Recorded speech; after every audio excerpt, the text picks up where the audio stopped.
ایسا قرآن یا اس جیسی ایک سورہ ہی لے آؤ۔ اس نے دعوت دی ہے کہ تمام جہانوں کے باسی یعنی جن و انس ہم گام و ہم فکر ہو کر اس کی نظیر پیش کریں، یعنی اس کے جیسی ایک سورہ لے کے آئیں، لیکن سب کے سب عاجز و ناتواں رہ گئے۔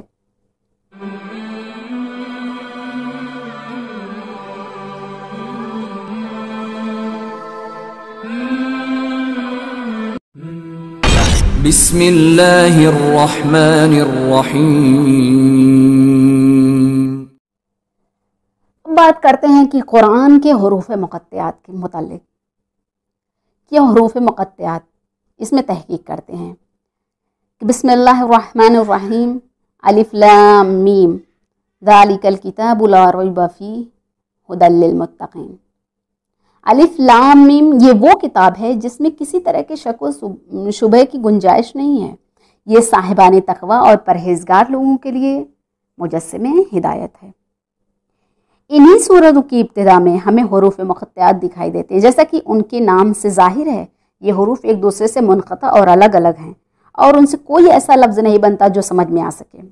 قرآن کے حروف مقطعات ہمیشہ قرآن کے اسرار آمیز کلمات میں شمار ہوتے ہیں۔ مفسرین نے ان کی کئی ایک تفاسیر بیان کی ہیں، وقت کے ساتھ ساتھ اور علماء کی جدید تحقیقات سے ان کی نئی تفسیریں سامنے آئیں گی انشاءاللہ۔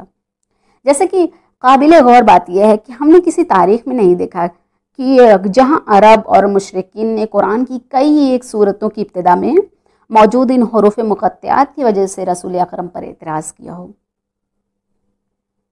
یا ان کے باعث استہزاء تمسخر کیا ہو۔ یہ امر اس بات کی خبر دیتا ہے کہ گویا وہ لوگ بھی حروف مقطعات کے وجود کے اسرار سے بالکل بے خبر نہ تھے۔ بہرحال تفاسیر مذکور میں سے چند ایک ایسی ہیں جو زیادہ اہم اور معتبر لگتی ہیں، اور وہ اس سلسلے کی آخری تحقیقات سے ہم آہنگ ہیں۔ ہم یہاں چند ایک کو تدریجاً اس سورت آل عمران اور سورہ اعراف کے آغاز میں انشاءاللہ بیان کریں گے۔ اس وقت ان میں سے اہم ترین کا ذکر کیا جا رہا ہے، جیسے کہ یہ حروف اس چیز کی طرف اشارہ کرتا ہے کہ آسمانی اس عظمت و اہمیت کے باوجود اس نے عرب و عجم کے تمام سخنوروں کو حیران کر دیا اور علماء و محققین کو عاجز کر دیا ہے۔ یہ انہی حروف کا مجموعہ و نمونہ ہے جن کا استعمال سب کے اختیار میں ہے، باوجود یہ کہ قرآن انہی حروف الف با اور عام کلمات سے مرکب ہے، لیکن یہ ایسے موضوع کلمات اور عظیم معانی کا حامل ہے جو انسان کے دل و جان کی گہرائیوں میں اتر جاتے ہیں۔ انسان کی روح تحیر، انسان کی روح تحسین کیفیات سے دوچار ہو جاتی ہے اور ان کے مطالعے سے افکار کی تعظیم و تکریم پر مجبور ہو جاتی ہے۔ قرآن کی جملہ بندی مرتب ہے، اس کے کلمات بلند ترین بنیادوں کے حامل ہیں اور اس میں بلند معنی زیبا ترین الفاظ کے قالب میں اس طرح سے ڈھلے ہوئے ہیں جس کی کوئی مثل و نظیر نہیں۔ قرآن کی فصاحت و بلاغت کسی سے پوشیدہ نہیں ہے۔ یہ بات صرف دعویٰ نہیں، کیونکہ خالق کائنات جس نے اس کتاب کو اپنے رسول پر نازل کیا، اس نے تمام انسانوں کو اس کی مثل پیش کرنے کی دعوت دی ہے اور اس سے کہا ہے کہ اس جیسا قرآن یا اس جیسی ایک سورہ ہی لے آؤ۔ اس نے دعوت دی ہے کہ تمام جہانوں کے باسی یعنی جن و انس ہم گام و ہم فکر ہو کر اس کی نظیر پیش کریں، یعنی اس کے جیسی ایک سورہ لے کے آئیں، لیکن سب کے سب عاجز و ناتواں رہ گئے۔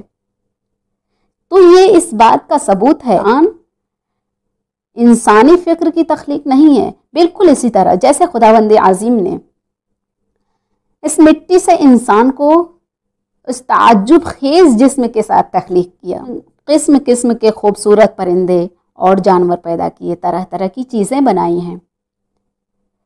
ایسے ہی خداوند تعالیٰ حروف الف با اور معمولی کلمات سے بلند ترین مطالب و معانی کو خوبصورت الفاظ اور موضوع کلمات کے سانچے میں ڈالتا ہے اور انہیں ایسا اسلوب دیتا ہے جس سے تمام انگشت بدندہ ہیں۔